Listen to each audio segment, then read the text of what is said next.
On refait le Mac, le podcast chaque semaine. Vous retrouvez sur le site www.onrefaitlemacom le débat sur l'actualité et les usages du Mac, de l'iPod, de l'iPhone et de l'iPad. Vous nous retrouvez également sur le CD-ROM du magazine iCreate, sur la plupart des sites de partage de vidéos, sur electronlibre.info, sur Clubic et sur l'application, On refait le Mac. Cette semaine, nous allons parler évidemment de l'iPhone 4S. Tous les détails, c'est dans le sommaire. Depuis sa présentation par les dirigeants d'Apple, l'iPhone 4S n'a eu de cesse de défrayer la chronique. D'abord déçu par l'absence de l'iPhone 5, les observateurs se sont interrogés sur la capacité du dernier de la gamme de la marque à la pomme à riposter à l'offensive des téléphones sous Android. Nous allons tenter d'y répondre, la fine équipe d'On refait le Mac venant tout juste de recevoir le précieux de Cupertino. Est-il vraiment plus rapide? Quid de l'autonomie? Son appareil photo est-il le meilleur du marché? Siri, son étonnant assistant vocal, est-il un gadget ou une véritable révolution? Que penser du Galaxy Nexus? Débat. Sans oublier, en fin d'émission, vos questions Twitter et nos coups de cœur. On refait le Mac, épisode 76. Que vaut l'iPhone 4S?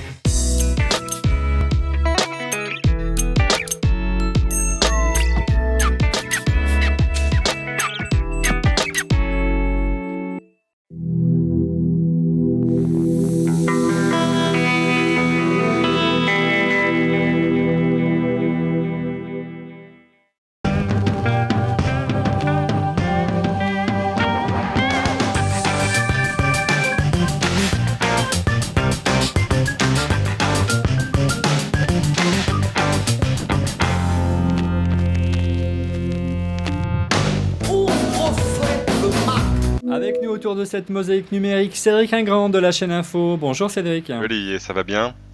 Ouais, en pleine forme. Ouais, formidable. On est tous en pleine forme. 12 de très bonne humeur, je ne sais pas pourquoi. Moi j'étais à Copenhague cette semaine, je vous raconterai peut-être. Il vient juste de débarquer de son avion. Mais alors juste, belle perf.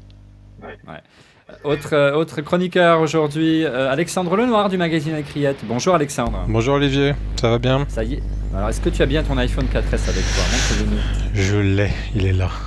Regarde, j'ai le mien moi, regarde, il est là. C'est bravo. Bien. Ah non, je me suis trompé. C'est bien les petits, prouvez votre allégeance, allez-y, continuez. Mais non, regarde, attends. c'est un Galaxy. Mais non, c'est un téléphone en plastique. Je sais plus lequel c'est. Il est là. Il est bien là. D'ailleurs, j'en ai perdu mon chrono, moi. Mais bon, passons. Ça commence à dissiper dès le départ. Autre chroniqueur que vous connaissez bien dans On refait le Mac, bien sûr, c'est Monsieur X, cet ancien responsable d'Apple qui avance. Visage masqué. Bonjour, Monsieur X. Bonjour Olivier, j'ai un message pour toi. Ouais.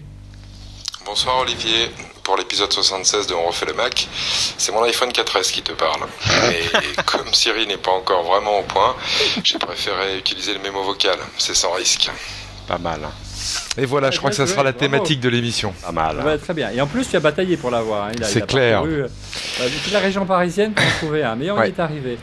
Et dernier chroniqueur qui n'avait pas beaucoup parlé la semaine dernière, c'est Rodrigo Sepulveda. Comment ça va, Rodrigo, investisseur, podcasteur, entrepreneur? Ça va bien, Rodrigo? Ah non. Oui. Ah non, ça c'est pas possible. La semaine dernière, tu as pas dit un mot. Bon, c'était l'émotion, j'imagine. Oui. Bah, mais je veux. Non, alors arrêtez de croire que Rodrigo, il a rien dit la semaine dernière. Voilà, moi c'est clair. Voilà, tu veux dire quelque chose, Rodrigo? Non, mais je vais vous donner 4 réponses possibles. 1. Les autres sont extrêmement bavards. Oui, 2. C'est plausible. Je n'avais rien à dire. Oui. 3. Bonne raison. C'était l'occasion de se recueillir.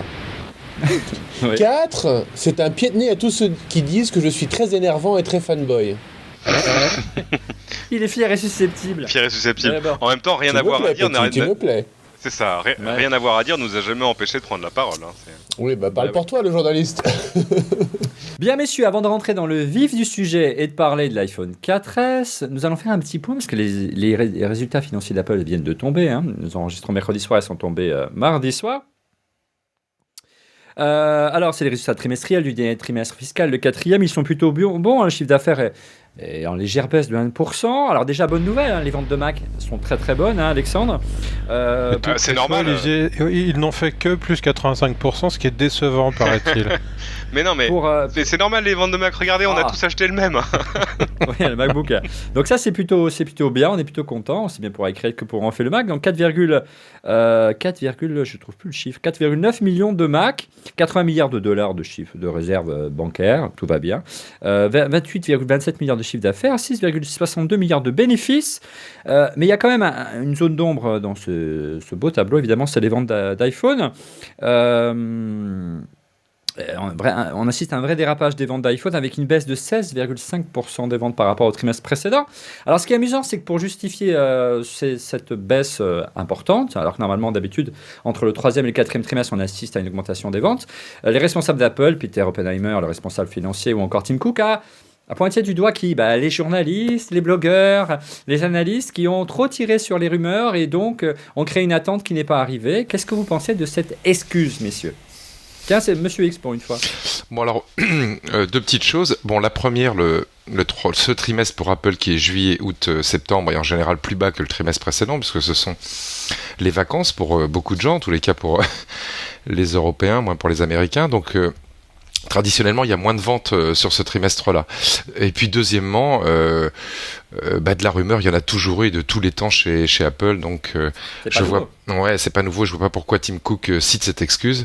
C'est pas le style de la maison en général de trouver des excuses de ce type. Donc moi, je crois simplement qu'il s'essouffle un petit peu d'un côté avec Android, on va en parler, et puis de l'autre côté, et c'est mon cheval de bataille, parce que la crise est là et que acheter un iPhone qui est quand même un produit très très haut de gamme, quand maintenant on trouve un téléphone Android à très exactement 0€, ça incite pas à l'achat. Donc un petit manque de compétitivité pour moi, surtout du côté de l'iPhone. Alexandre, ton opinion? Alors, je partage une bonne partie de l'opinion de Monsieur X. Il y a aussi une chose qui est très simple, c'est que l'iPhone 4, il avait déjà plus d'1 an. Donc, effectivement, quand la concurrence renouvelle et envoie des nouveaux téléphones tous les 3 mois, il est un petit peu normal qu'au bout d'1 an, les ventes se tassent. Mais bon, on peut relativiser aussi. C'est quand même plus de 20% supérieur au trimestre équivalent de l'année dernière. Donc oui, ils ont fait moins bien qu'attendu, mais c'est quand même pas non plus catastrophique. Plus 21 exactement, donc c'est toujours en croissance par rapport au trimestre d'avant. C'est le plus bas, j'ai les chiffres sous les yeux, en 8 trimestres, c'est la plus basse croissance. Je vais souligner juste un point que dit Alexandre, ça fait 1 an, oui. Historiquement, l'Apple sortait un iPhone tous les 12 mois. Là, ils ont mis un peu plus de temps. Ça devait sortir en juin, c'est sorti un peu plus tard. L'excuse qui est ressortie le plus souvent, c'est que tout le monde attendait l'iPhone 5 ou l'iPhone 4S. Et donc, il y a eu un petit report des achats. Le chiffre quand même le plus important dans tout ceci, c'est pas du tout le nombre de Mac et d'iPhone et de tout ça. C'est le chiffre d'affaires moyen qui a été fait par magasin Apple, qui a chuté. Ouais. Ça, c'est vachement plus important. Ils ont 385, je crois, de tête magasins dans le monde. Et le chiffre d'affaires est passé... Ça a baissé. Voilà, est passé de un peu plus de 11 millions de dollars de chiffre d'affaires moyen par magasin à 10 millions. Donc ça illustre bien ce que disait M. X, à savoir la crise. Non. Il l'explique par une chute des ventes d'iPhone vendues en magasin. Et si je vous rappelle, l'iPhone, c'était 50% des ventes chez Apple. Bah oui, c'est normal. C'est à la fois un bonheur et un problème pour Apple, parce qu'évidemment, Apple n'a pas encore tous ses œufs dans le même panier, loin de là, mais voir les ventes d'iPhone être même juste un peu décevantes, ça creuse un peu les chiffres. Il est gentil, Peter Oppenheimer, le CFO, enfin le directeur financier, quand il dit oui, ce sont les rumeurs qui nous ont fait du mal. Ce ne sont pas des rumeurs, cher ami, ce sont des informations que vous n'aviez pas eu le temps de confirmer. Puisque si j'en crois un papier de 9 to 5 Mac que j'ai remis sur Twitter, en fait, Apple s'apprêtait exactement à faire ce que Monsieur X et moi-même lui conseillions.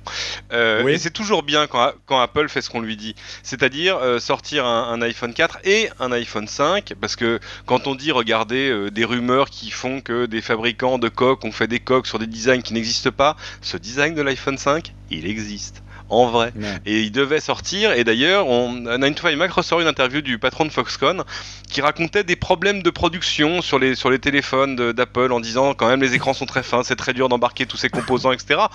Bah oui, mais ça s'explique pas si on parle d'un iPhone 4 qui est déjà en production depuis plus d'1 an, donc c'est bien de l'iPhone 5 qui parlait. Allez lire le papier de 9 to 5 Mac, c'est assez détaillé. Non, il parlait d'un iPhone rose.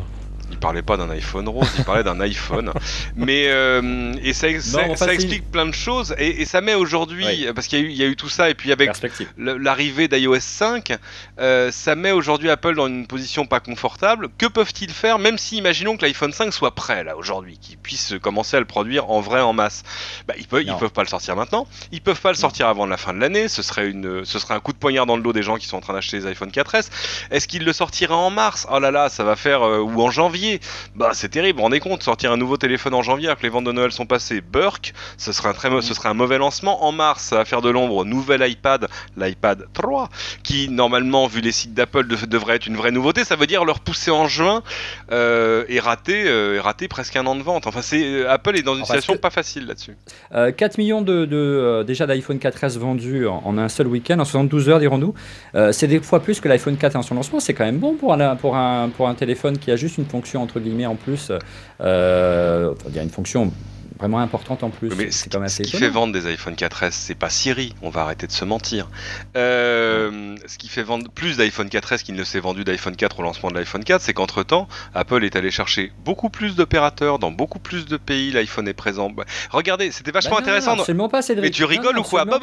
Mais non. Laisse-moi finir, ça t'évitera de te ridiculiser. Regarde, dans les résultats financiers, on nous dit, l'année dernière, la Chine, c'était 4% de nos résultats. Cette année, la Chine, c'est 12%. Il n'est pas vendu en Chine, le 4S. Oui, mais il le sera. Non, mais c'est un exemple. Ce que je veux dire, c'est qu'aujourd'hui, ils ont plus de 230, je crois, opérateurs partenaires dans le monde. Oui, mais ça compte pas sur les 4 premiers millions, Cédric. Ça compte pas? Ça compte pas. Parce qu'ils ne sont pas encore vendus dans ces pays-là. Ils les ont pas. Il est vendu dans 7 pays. Alors, mais pas en Chine. Non, c'est vrai, il est pas en Chine. Oui. Soit. Mais il est quand même chez plus d'opérateurs et dans plus de pays. Ouais, bon, d'accord. Ok. Non, mais de toute façon. Mais c'est normal. Peu ou prou, Cédric, c'est le même lancement que l'année dernière où il était présent à peu près. Je crois même que l'année dernière, il était présent dans plus de pays. Ce que j'aimerais avoir comme chiffre, c'est les gens qui renouvellent, ils renouvellent quoi? Est-ce qu'ils renouvellent un 3GS? Auquel cas, c'est super logique parce que. Ça, malheureusement, parce qu'eux, ils attendent depuis longtemps. Ou est-ce que c'est des gens qui avaient déjà un iPhone 4? Alors, voilà, bon, on avait prévu de parler des chiffres en fin d'émission, on commence d'emblée, donc apparemment, la situation n'est pas si catastrophique que ça pour Apple, le moins qu'on puisse dire, sachant que ça, savoir ton téléphone préféré, le téléphone en plastique, le Galaxy S2. C'est ainsi que je l'ai surnommé, ça a beaucoup de succès. Il est magnifique, mais c'est repris maintenant, on appelle ça les plastic phones, nous avons lancé un trend. Je vais le déposer comme ce terme, que j'utilise moi aussi, c'est mon deuxième téléphone, voilà.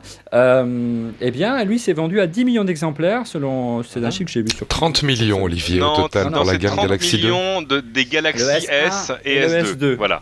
10 millions le S2 depuis son lancement. C'est ça, ça met en perspective 4 millions l'iPhone 4S en un week-end, 10 millions le Galaxy S2 depuis son lancement. C'était au mois d'avril-mai, c'est ça, Cédric? Ouais, c'est ça, mais le chiffre a plus d'un mois maintenant, donc on va dire de la période mai-septembre, qui est un peu creuse. Donc voilà, donc déjà l'émission est partie en pas grave, en n'importe quoi, donc on a commencé par la conclusion de l'émission, mais c'est pas grave. Revenons à nos moutons, à savoir, on va comparer ça avec ça. On s'attendait à avoir un téléphone comme ça, on a eu ça. Donc nouveau design, messieurs, qu'est-ce que vous avez pensé de nouveau design? Il n'y a pas grand-chose à dire. Quel nouveau design? Si, moi j'ai quelque chose à dire. Moi aussi. Oui. J'ai du temps de parole de retard.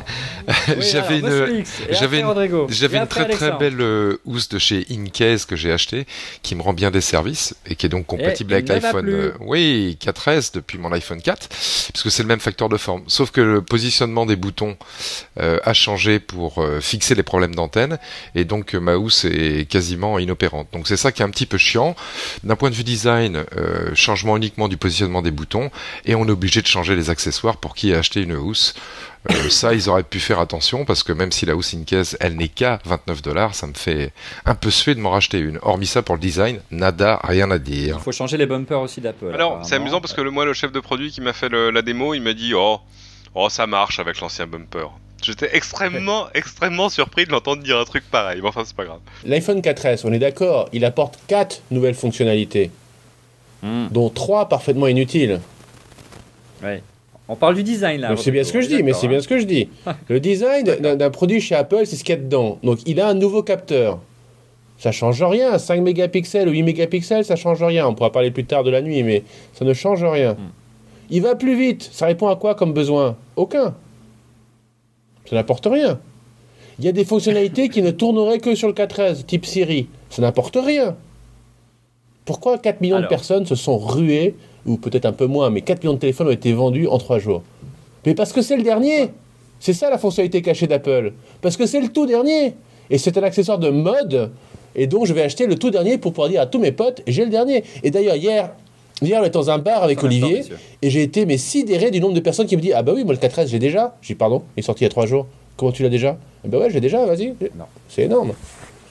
Ouais, c'était en 2 mots, c'était quand même une population d'early adopters. Alexandre, qui n'a pas encore parlé. Sur le design, écoute, moi le design, j'ai rien à dire. Je trouve l'iPhone 4 quand il est sorti, je le trouvais magnifique. J'ai aucune raison de trouver l'iPhone 4S moche. Voilà, bon, moi pour être parfaitement honnête avec toi, j'ai eu un Galaxy S2 dans les mains, j'ai eu un iPhone 4 dans les mains. Voilà, je trouve. Vous avez les deux. Voilà. Vous avez les deux en face à face. Voilà, je trouve le Galaxy S2 trop grand, mais ce n'est que mon avis. Non, mais dans mes bras, Alexandre, dans mes bras. C'est faux, tu as de trop petites mains, voilà tout. Non, le problème n'est pas là. Avec mon iPhone, je peux l'utiliser d'une seule main avec le pouce. Je ne peux pas le faire avec le Galaxy S2 et j'ai des grandes mains. Moi, je n'ai qu'une question, mais c'est important la taille. Qu'est-ce que tu fais avec l'autre main ? Attends, répète ce que tu viens de dire là. Ça part en... Moi, j'ai toujours entendu l'inverse, hein. Ouais, bref. Non, ce qui est notable, c'est vrai que les matières du Galaxy S, qui est quand même très réussi au niveau design aussi, il faut bien l'avouer, elles sont pas aussi nobles que celles de l'iPhone. C'est du plastique, il y a du verre et du métal. Par contre, il est beaucoup plus lourd. Parce que c'est du verre et du métal. Mais c'est agréable d'avoir... Je suis d'accord. Hein. Moi, je trouve, et même les gens d'Apple le disent, mais pour une fois, je suis vraiment d'accord. Le design de l'iPhone 4S est un magnifique design, un design intemporel, qui a des défauts de fait en termes de poids et de fragilité. Mais c'est normal, du coup, que la concurrence fasse d'autres choix, par exemple, pour privilégier la légèreté, la taille, etc. Alors, vous qui l'avez utilisé, pour ceux qui l'ont eu en main, est-ce que vous avez vraiment senti une différence en termes de réactivité, en termes de puissance entre le 4 et le 4S ? Est-ce qu'on sent la même chose qu'il y a pu y avoir entre le Edge et le 3G ou le 3G et le 3GS où là c'était assez marquant. L'iPhone 4 n'avait pas de vrai problème de vitesse en fait. Aussi. Il allait... Oh bah non, je suis désolé. Enfin, parfois il freeze dans une fonction et il faut que tu attendes 4, 5, 6, 7, 8 secondes avant de passer à la fonction suivante. Je sais pas, j'ai pas eu ce problème. Quand il commence à être plein, si au bout de quelques mois, quand il commence à être plein, messieurs, quand il commence à être plein au bout de quelques mois, il y a des ralentissements. On le voit notamment au niveau de l'appareil photo. Alors, est-ce que c'est parce qu'il n'est pas bien optimisé, parce qu'il est chargé jusqu'à la gueule ? Je ne sais pas. Mais est-ce que concrètement, vous avez senti des différences pour ceux qui l'ont vraiment utilisé, Alexandre ? D'abord, je trouve qu'on parle beaucoup de techno. Il faut se rappeler quand même que les produits Apple, ils sont conçus autour des usages et que la techno, on n'en a rien à faire quelque part dans l'idée des concepteurs d'Apple. Alors, ils disent pas uniquement ça pour masquer le fait qu'il y a un composant qui n'est pas la performance attendue. On n'en est plus à l'époque où on cachait le G3 et le G4 de chez IBM sous le tapis parce qu'on en avait honte. Non. Donc, la techno, on n'en a rien à faire. Maintenant, avoir un processeur plus rapide, oui, ça sert. Ça sert parce qu'on en a besoin pour Siri. Au-delà du fait que Siri marche bien ou marche pas bien, parce que pour avoir une fonction comme Siri, il faut un processeur qui échantillonne très très vite, qui soit capable de monter très haut en fréquence. Le plus haut le processeur monte en fréquence, le plus grand la fréquence d'échantillonnage, et le plus grand la capacité d'analyse de Siri. Première chose. Deuxièmement, pour l'appareil photo, ça sert aussi, notamment, je sais pas si c'est ce que voulait dire Rodrigo, mais pour le calcul HDR, il en parlera. Et puis, il y a d'autres choses. Au niveau des composants, il n'y a pas que le processeur, il y a un truc qui nous était dû. Alors, ça fait peut-être un peu cher l'addition, c'est enfin une antenne qui capte bien. Alors, moi, sur Twitter, j'ai plusieurs utilisateurs du 4S qui m'ont dit qu'ils avaient des problèmes avec leur antenne. Moi, je peux vous dire que, un exemple tout à fait simple, j'habite au 2e étage de mon immeuble, je descends les poubelles tous les 3 jours, dans mon garage, et je captais plus. Là, je capte dans les escaliers, dans l'ascenseur, dans le parking souterrain, alors que j'ai 1 ou 2 bâtons en edge. Je capte, ça veut dire que j'écoute la radio.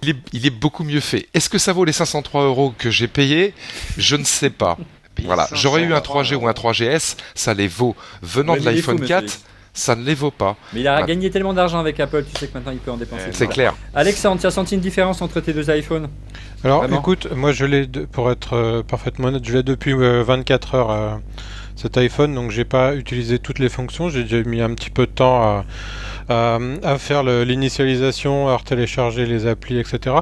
Mais globalement, sur les applis que j'utilise, il y a plus de réactivité. Après, je suis allé regarder un petit peu les benches qui avaient été publiés par différents sites, et visiblement, il n'y a pas photo. L'accélération, elle est réelle, elle est graphique, elle est matérielle. Donc, voilà, faut voir au quotidien, dans les applis qu'on utilise, si vraiment on gagne quelque chose. Mais a priori, oui. Et j'imagine, comme c'était le cas pour l'iPad 2, il faut attendre que les applications soient optimisées et gèrent le double cœur. Voilà, parce que le double cœur, il faut pouvoir le gérer. Et certains jeux, notamment, ne gèrent pas, pour la plupart, ne gèrent pas encore le double cœur. Alors, il y a les applications, mais il y a l'OS aussi. iOS 5, apparemment, a été relativement bien optimisé pour le processeur. Donc, je pense que ça compte aussi dans la réactivité. D'ailleurs, l'iPhone 4S n'embarque pas plus de RAM que l'iPhone 4, ce qui n'est pas la tendance actuelle dans les smartphones. Ce qui est étroitement lié avec avec la puissance, c'est l'autonomie. Quand on dit plus de puissance, on a toujours peur que l'autonomie soit un petit peu grévée. Phil Schiller, sur la scène de Cupertino, il y a quelques semaines, semblait dire qu'on gagnait en autonomie avec le 4S. Il semblerait ce qui s'est dit, ce qui s'est vu sur Internet, soit tout à fait le contraire, messieurs. Monsieur X. Ah bah moi, en 3 secondes, c'est ce que j'ai dit aussi là sur Twitter, avec... tous ces iPhone 4S et les voitures électriques qui vont sortir, il va 300 centrales nucléaires en plus. Non, c'est horrible. C'est juste horrible, et c'est un des premiers trucs qu'on perd en passant du 4 au 4S, c'est encore moins de batterie, ce qui en fait plus beaucoup. Une fois de plus, c'est un bon choix si on a un 3G, un 3GS ou un Android et qu'on veut revenir au succès.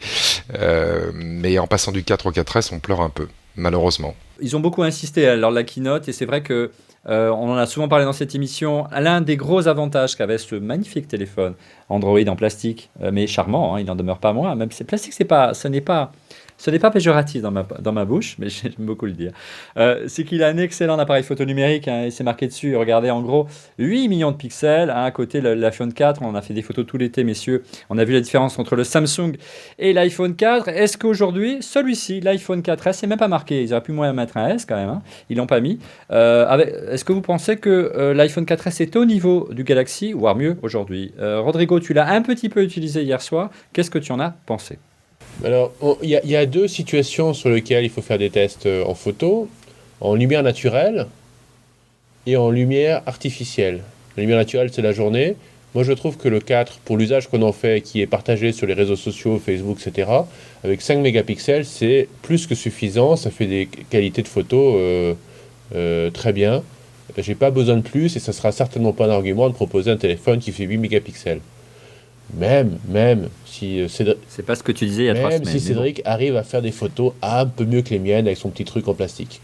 En revanche, en lumière artificielle, c'est-à-dire quand il n'y a pas de bonne lumière, donc on est en basse lumière le soir, l'iPhone 4 est absolument inutilisable. On est dans le noir absolu, et on a fait le test hier soir avec une charmante jeune femme dans le bar où nous étions. Donc j'ai pris les photos avec les 2 téléphones, le 4 et le 4S, et clairement le 4S a un capteur qui est beaucoup plus sensible, beaucoup plus lumineux. La photo est utilisable, c'est-à-dire qu'on voit la fille très bien sourire sur une des photos, sur l'autre on voit un gros aplat noir, on voit rien. Donc normalement, si tu es bon, tu m'enverras les photos et on pourra les diffuser au montage. Par exemple. Continue, Rodrigo.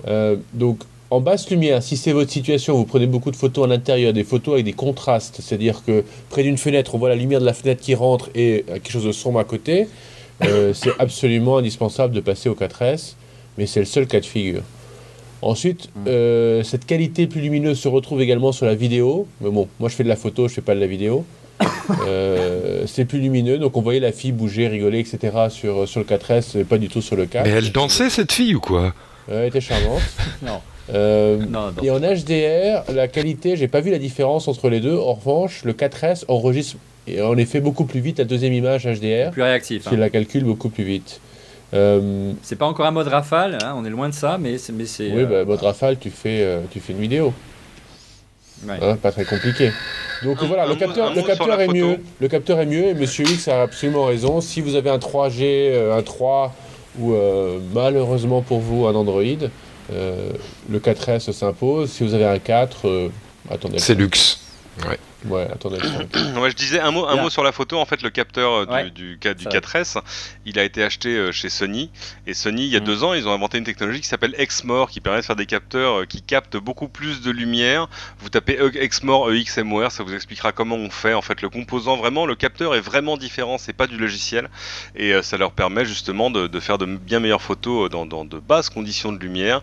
Et je vais laisser, telle la blanche colombe, passer sur mes ailes la bave du crapaud Rodrigo, qui quand il parle des photos de mon Galaxy S2, même si je suis de fait, moi j'ai vu les comparos, certains ont vraiment fait les comparatifs entre le S2 d'un côté et le 4S de l'autre. Il y a des trucs où ça se touche, il y a des trucs où l'un est un peu mieux que l'autre, il y a après des avis de température de couleur, mais en basse lumière, le 4S a un avantage. Puis vous irez voir sur mon Google+, ou sur mon Twitter, ou sur mon Facebook, pour ceux qui ont la chance d'y être. Il y a un type qui a fait des comparaisons très poussées sur Vimeo entre la vidéo du 4S et la vidéo d'un Canon 5D. C'est assez bluffant, hein. On est très très proche. Le seul côté gênant, c'est sur un panneau en LED qui apparaît comme ça, pas bien sur le 4S, et qui passe très bien sur l'autre. Mais c'est la seule vraie différence. Après, les aplats, la balance des blancs, le contour, c'est vachement bien le 4S en vidéo. Et puis la chose que j'avais pas pris conscience concernant la caméra vidéo qui saisit les images en Full HD, c'est qu'elle dispose maintenant d'un stabilisateur d'image. Parlons de la fonction vedette donc, qui s'est répandue telle une traînée de poudre sur Internet. Tout le monde a parlé de Siri. Il y a eu plein de parodies sur Internet très drôles d'ailleurs à ce sujet. Tiens, on va essayer un truc d'ailleurs. Tiens, on va voir si ça marche. Siri, donc le système de reconnaissance vocale.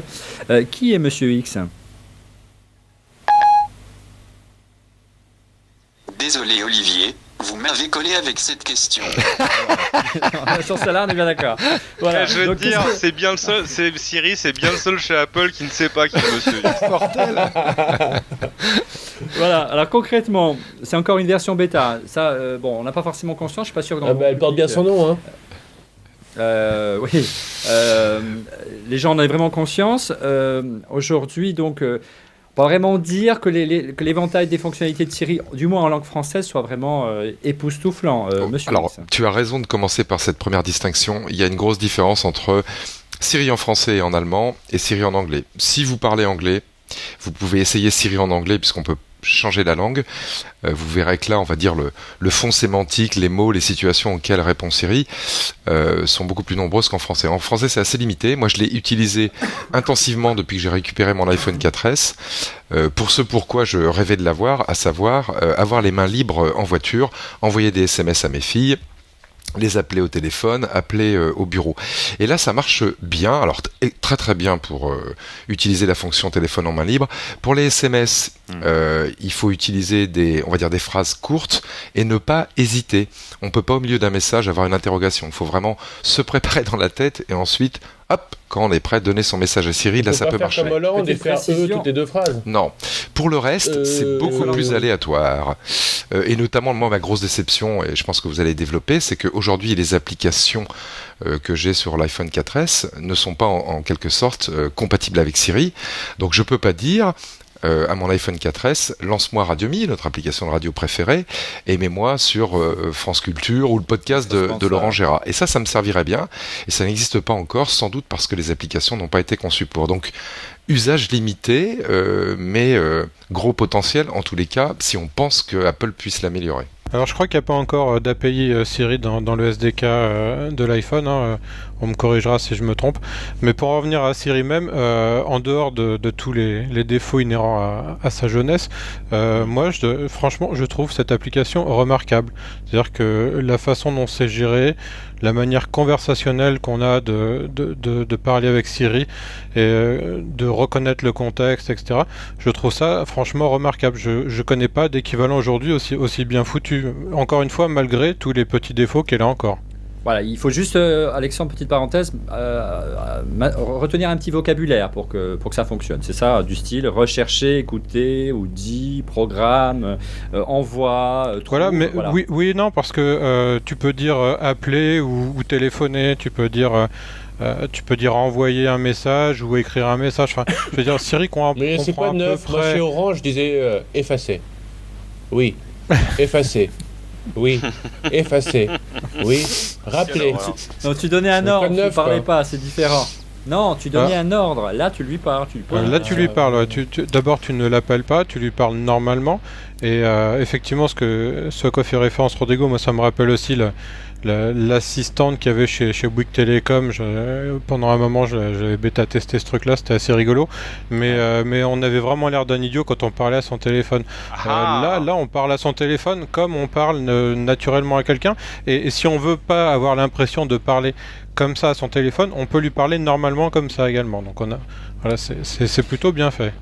Donc, contrairement donc à la version anglaise, si j'ai bien compris, il n'est pas relié à une grosse base de données, donc on ne peut pas faire de recherche très aboutie. Tu as raison de préciser ça, Olivier. Ouais, c'est la base, le système anglais américain utilise la base Wolfram Alpha, qui n'est pas encore disponible en langue française. Donc aujourd'hui, il est disponible en anglais, en allemand bêta et français bêta. Français bêta, il n'y a pas d'espagnol. Non, mais il y a plusieurs versions de l'anglais. Il y a anglais américain et un troisième, je crois. Donc tu vois, ils ont une nuance australien, merci. Ils ont une nuance sémantique déjà qui est assez avancé et d'accent. C'est d'ailleurs une nuance, sans faire de mauvais jeu de mots, qu'on retrouve dans Nuance. Oui, et alors petite précision, parce que moi... Ils sont des Belges. Dans ma base de contact, parce que je suis amené à travailler avec ces gens-là dans mon boulot avec un vrai bonheur, j'ai des gens dont les noms sont des noms vietnamiens.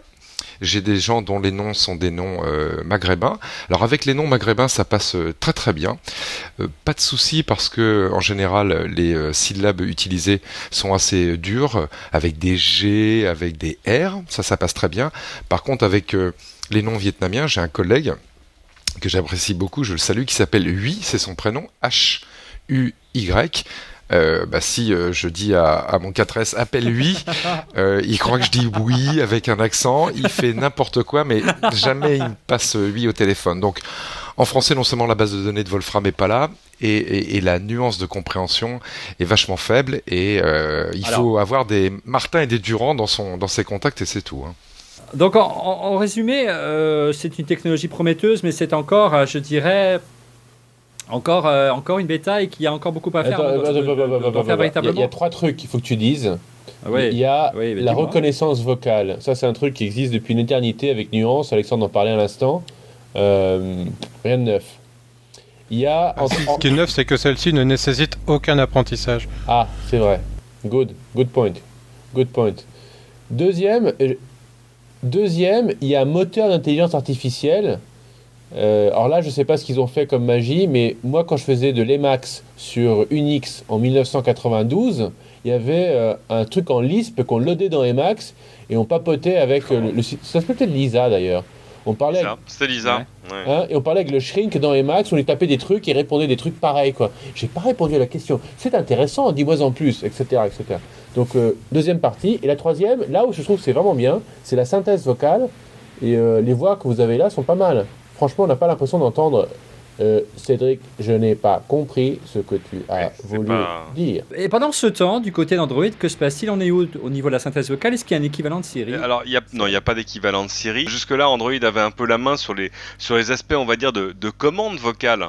Tu vois, appelle Rodrigo, envoie un SMS à Olivier, lis-moi mes courriers, etc. Avec en plus des fonctions rajoutées par les uns les autres, comme chez Samsung, où tu tapes sur ton téléphone quand tu es sur la route et qu'il est sur un socle pour qu'il te lise tes mails, par exemple. Bon, c'est bien, moi j'ai essayé. En gros, le truc qui marche le mieux, et d'ailleurs c'est le cas pareil avec Siri, c'est de dire, tu vois, appelle Olivier mobile, quoi. Voilà, et ça t'appelle sur ton mobile. C'est encore le truc qui marche le mieux. Moi, je suis à la fois passionné par ce que fait Siri, parce que c'est quand même, c'est rare qu'on ait, ça arrive quelques fois, tous les 5 ans, 10 ans, qu'on ait une réalisation dans un produit grand public d'une promesse technologique qui existe depuis, je sais pas quoi, 30, 40, 50 ans, enfin qui existe depuis 2001 aussi de l'espace. Et on a déjà eu ça avec le tactile et l'iPhone en son temps. Exactement. Et mais d'un autre côté, ça va se heurter à la barrière des usages. Est-ce que les gens vont vraiment de manière habituelle parler à leur téléphone? Et c'est quand même un truc qui fonctionne, que c'est con, hein, c'est comme les piles, ça s'use que si on s'en sert.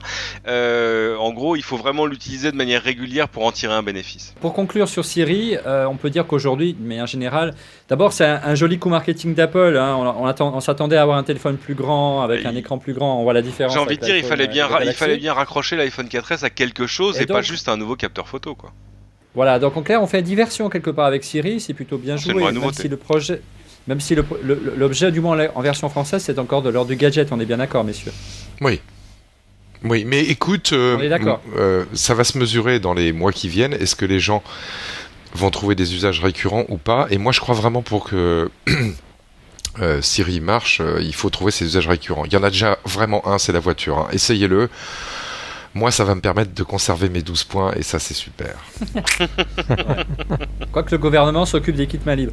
Alexandre, tu es assez d'accord avec cette analyse? Le meilleur est à venir. Pour l'instant, ça reste encore... Ouais, sans aucun doute, mais ce que je trouve assez étonnant et remarquable, c'est que si je regarde ma timeline Twitter, il y a peut-être... un tweet tous les 20 tweets qui parlent de Siri, donc c'est vraiment quelque chose qui intrigue. Ouais. Moi, ce qui me fait flipper, Alexandre, c'est que, et ça c'est nouveau, on va dire pour 2011, on n'est pas encore à faire le bilan de l'année, mais c'est qu'Apple lance des technologies qui sont pas finies et les finit pas. Hein. FaceTime, on attend toujours le SDK. Game Center, c'est pas sec. Bing, le réseau social musical dans iTunes, il est mort, il a disparu. Ping, pardon. Ouais, toujours là. Où est-ce qu'il est? Bing, c'est l'autre. C'est Siri, oui, pardon. Siri, ça fait le 4e. Donc Ping, Siri, FaceTime, Game Center. Avant de finir Siri, on espère qu'ils vont le faire vite, qu'ils reprennent aussi leurs bonnes habitudes avec ce qu'ils ont lancé avant. Moi, ça me rassure pas beaucoup sur la capacité d'Apple à finir les choses. Je trouve qu'ils ouvrent beaucoup de chantiers et qu'ils en ferment pas beaucoup en ce moment. Donc attention quand même. Hein. Surtout, habile transition, merci Monsieur X, la concurrence s'organise et même que ça accélère encore. On a vu cette semaine avec du côté d'Android, Cédric. Et tout à coup, c'est moi qui deviens le côté d'Android. Moi, s'il y avait un iPhone 5, ça se trouve... Si aujourd'hui il y avait un iPhone 5 sur le marché, j'aurais peut-être remis le Galaxy S2 dans un tiroir. Voilà, c'est dit. Je l'ai déjà dit, c'est toi qui n'écoutes pas. Mais moi, je n'ai qu'une religion, c'est l'état de l'art. Alors, qu'est-ce qui s'est passé du côté d'Android? Il s'est passé le Galaxy Nexus, c'est-à-dire quand même le plus beau. Comment ça? D'abord, il y a eu un nouveau système d'exploitation. Ah mais ça va, c'est main dans la main. C'est comme si tu me disais que c'est passé un iPhone 4. Mais non, c'était iOS 5. Bah non, non. Oui, Ice Cream Sandwich, la version 4.0 d'Android, qui est très importante parce que Ice Cream Sandwich, notez bien. Ice Cream, voilà. You Scream, we all scream for sandwich. Très importante parce que c'est la version qui réunifie les deux bras du système. Jusque-là, on avait Gingerbread d'un côté pour les smartphones et c'est pas Hummingbird, c'est Flute, Honeycomb. Pour les tablettes, et ben voilà, maintenant ça y est, Ice Cream Sandwich, le 4.0 réunifie, c'est le même système. Voilà, on retrouvera la même interface, qu'on soit sur un smartphone, qu'on soit sur une tablette. Exactement. Et ça tombe bien. Comme iOS. Et ça tombe bien. Comme iOS. Exactement comme iOS. Nous sommes d'accord. Ah bah il leur avait fallu. Au début, les premières tablettes, elles étaient pas terribles parce qu'elles avaient un système qui était un truc de smartphone grossi. Comme iOS, il avait fallu faire un système spécifique qui était Honeycomb. Le problème, c'est que ça posait quand même des problèmes en termes de développement. Donc voilà, ça s'est réglé. La bonne nouvelle, c'est que cet Ice Cream Sandwich, il va être disponible aussi en mise à jour pour tous les gens qui ont, enfin pour l'essentiel des gens qui ont Gingerbread, pour les tablettes de dernière génération, etc., etc. Mais quand même, le truc qui va faire que les gens vont se déplacer en magasin, c'est tiens. En tout cas, moi le premier, c'est le Galaxy. Ah bah tu vois. Ah bah ouais, c'est le Galaxy Nexus, c'est le truc. J'ai des filets de bave depuis quelques semaines à chaque fois qu'on m'en parle. Tout à coup, je regarde mon téléphone en plastique préféré et je dis... Tu es beau, mais tu es déjà vieux. Tu as juste 3 mois. Exactement. Tu es déjà dépassé. Mais c'est ça. C'est pour ça, c'est drôle. Alors, tu veux quoi? Tu veux des specs? Tu veux qu'on le montre? Regardez la vidéo. Regardez. Alors, déjà, on regarde celui-ci. Il fait 4,3 pouces. Eh ben, regardez, 4,3 pouces pour paraphraser la marionnette des guignols de Steve Jobs, le regretté. Eh bien, c'est dépassé 4,3. Maintenant, c'est 4,6. Oui, mais il ne change pas de taille. Vas-y. Bah oui. Alors 4,6 pouces, ouais, et donc une résolution HD 720p 1280 par 720, c'est pas du Retina comme chez Apple. Comment bien sûr que ça s'en approche, Olivier. On est à 316 si je dis pas de bêtises. Ça ne peut pas être autre chose que du Retina. Pomme Z. Mais non. Pomme Z. Concrètement, ça va très vite, hein, ça s'accélère vraiment du côté de Google ou du côté d'Android en général. Mais quelque part, à sortir un fer de lance, un premium tous les 3 mois, celui qui veut garder le premium tous les 3 mois, il sent pas. Enfin voilà, est-ce que ça va pas trop vite du côté d'Android? Non, ce qui est vachement important, c'est que... J'ai plus de batterie, je peux pas te montrer. C'est qu'ils reprennent l'initiative en termes de spec. Et ça, c'est super important. Le NFC dont on parle depuis des mois, il arrive où? Il arrive là. Et il arrive là, comme je vous l'avais dit, pas pour faire du paiement, vous regardiez la lune, il fait regarder le doigt,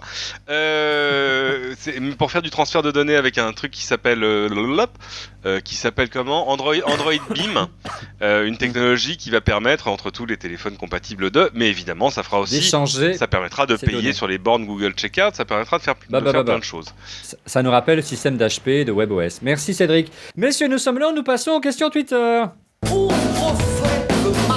Alors messieurs, première question, malheureusement je retrouve pas mais je l'ai noté, mais je retrouve pas le nom de... Mais c'est une question bidonnée, c'est pas grave, vas-y, on va... Non, c'est pas une question bidonnée, mais voilà, mais elle était vachement intéressante, mais j'arrive pas à la retrouver de mon flux. Bien, nous n'y répondrons pas. Mais si, elle est vachement intéressante. L'avenir de Siri, de la reconnaissance vocale, est-ce que vous pensez qu'on pourrait la voir dans la télévision? Oh non, on avait dit qu'on en parlait plus... Piloter une télé par la voix, c'est plutôt sympa. Puis déjà, du côté de Microsoft, ça se fait, non? J'en profite parce que, en plus, c'est dans le sujet. Cette semaine, il se trouve que c'était mon anniversaire et j'ai reçu un super gentil cadeau d'un ami podcasteur qui s'appelle Pascal Mabi. Tiens, il m'a fait un joli dessin parce qu'il sait faire des dessins et il montre la machine à faire des Apple TV qui est cassée et que seul Steve savait réparer. Il y a moi qui pleure dans un coin sur l'image. C'est quand même, moi j'ai trouvé ça m'a énormément touché. Oui, moi je suis assez d'accord sur le fait que l'avenir de Siri, il va au-delà, à mon avis, du téléphone. Moi, finalement, Siri, si je pouvais l'avoir dans mon MacBook, je serais bien content parce que voilà un truc qui est de toute façon ouvert devant moi tout le temps et à qui je vais pouvoir être amené à lancer des commandes.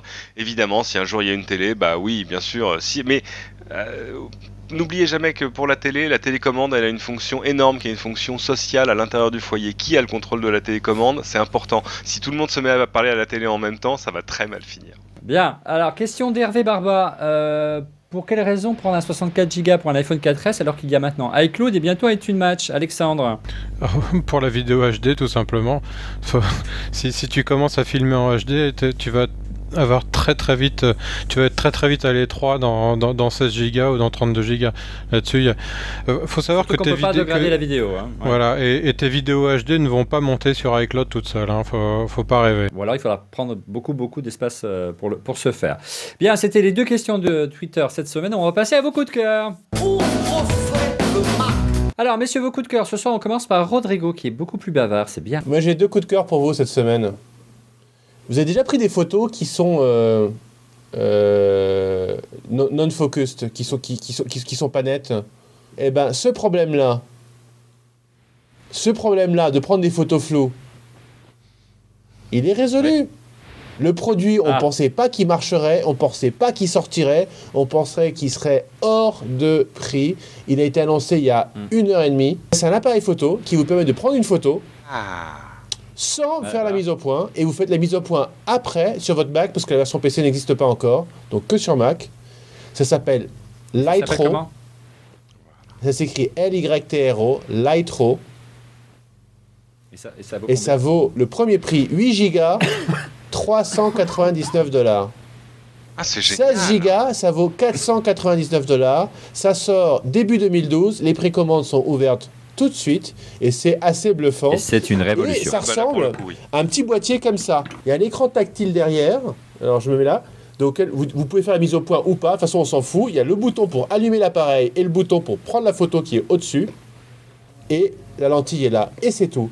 Et ensuite vous faites la mise au point où là vous voulez, sur le nez, sur les yeux, sur l'ensemble, et c'est une technologie dont j'ai peut-être déjà parlé ailleurs, sur laquelle ils ont investi... Même ici. On en a parlé ici. Ils ont investi 50 millions. Il y a un coup de cœur, donc tu as parlé. Voilà, il y a c'est sorti aujourd'hui et c'est très joli. Là, il y a des versions en bleu, en gris et en rouge.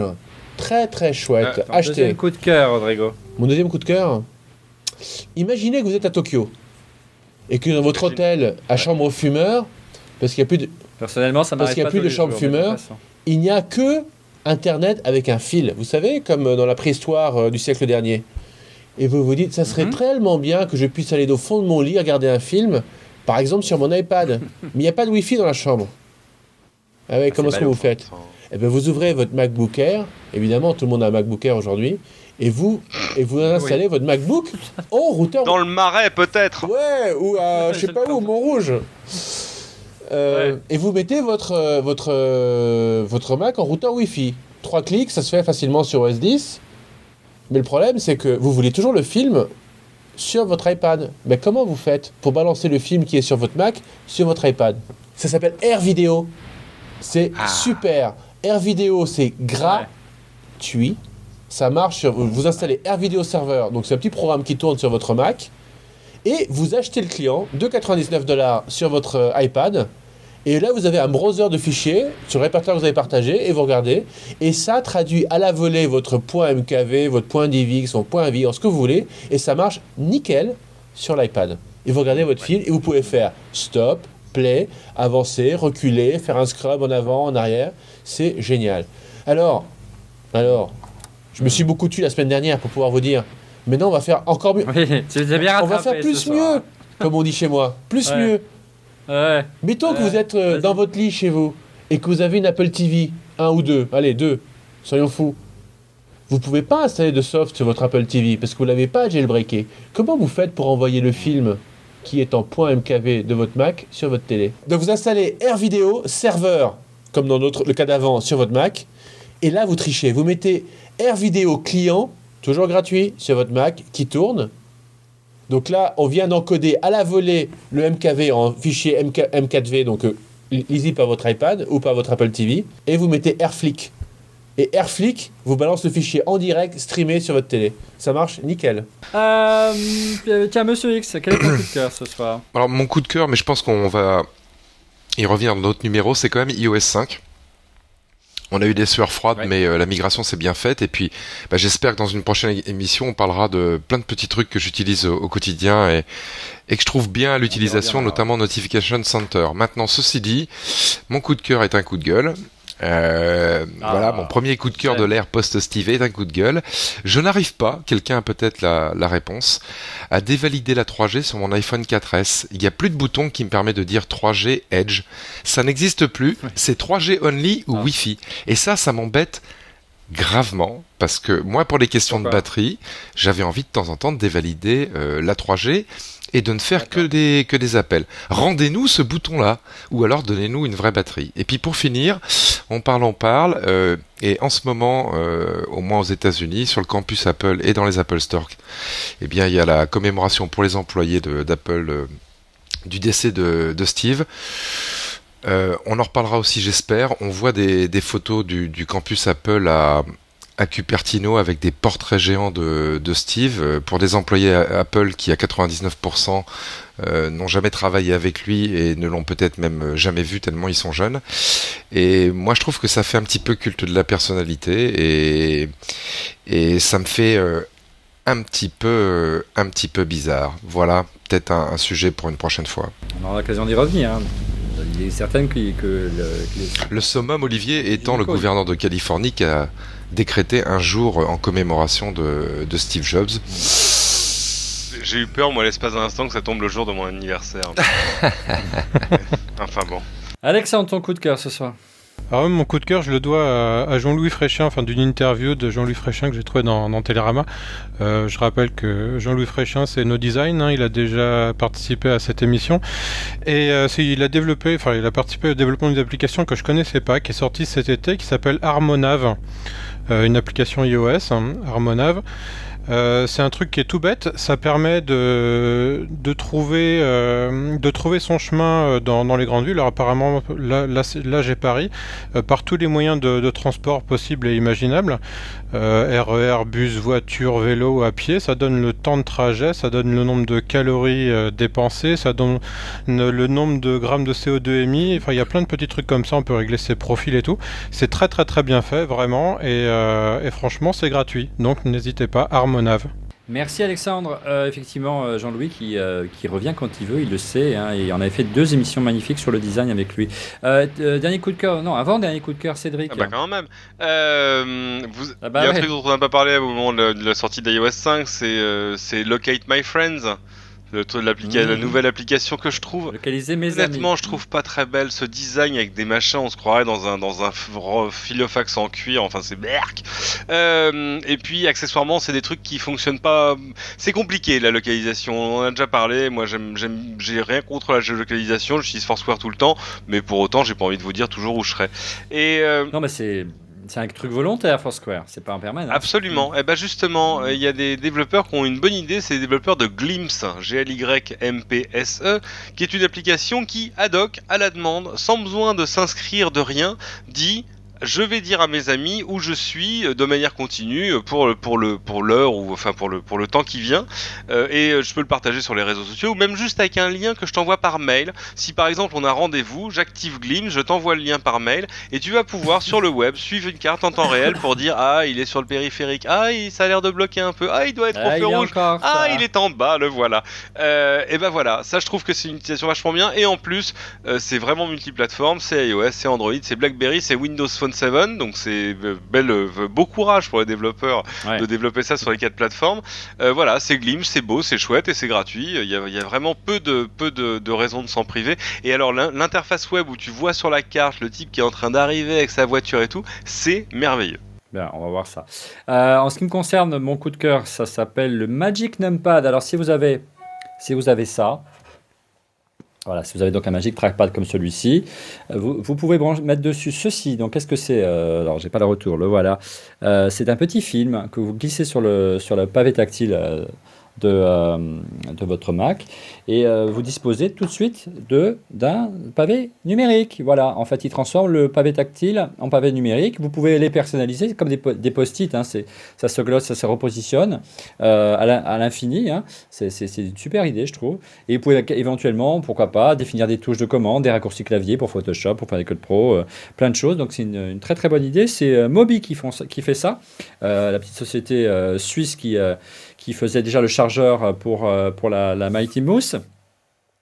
Et ça coûte quand même, ça coûte un petit peu cher quand même pour un petit film et un petit logiciel, 30 €. Voilà. Donc ça s'appelle le Magic Numpad de Mobi. Voilà, merci messieurs d'avoir participé à ce 76e épisode dont on refait le Mac. Je tenais donc à remercier Rodrigo qui a bien parlé ce soir, Cédric Ingrand de LCI que vous retrouvez dès samedi dans Plein d'écran, Monsieur X que vous retrouvez chaque semaine, Alexandre que vous retrouvez tous les mois dans le magazine iCriette et régulièrement dans On refait le Mac.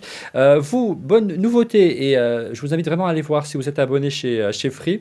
Dorénavant, la Freebox Révolution est compatible avec YouTube. Donc, vous pouvez nous regarder en HD directement sur l'écran de votre télé sans forcément avoir un Apple TV comme Rodrigo.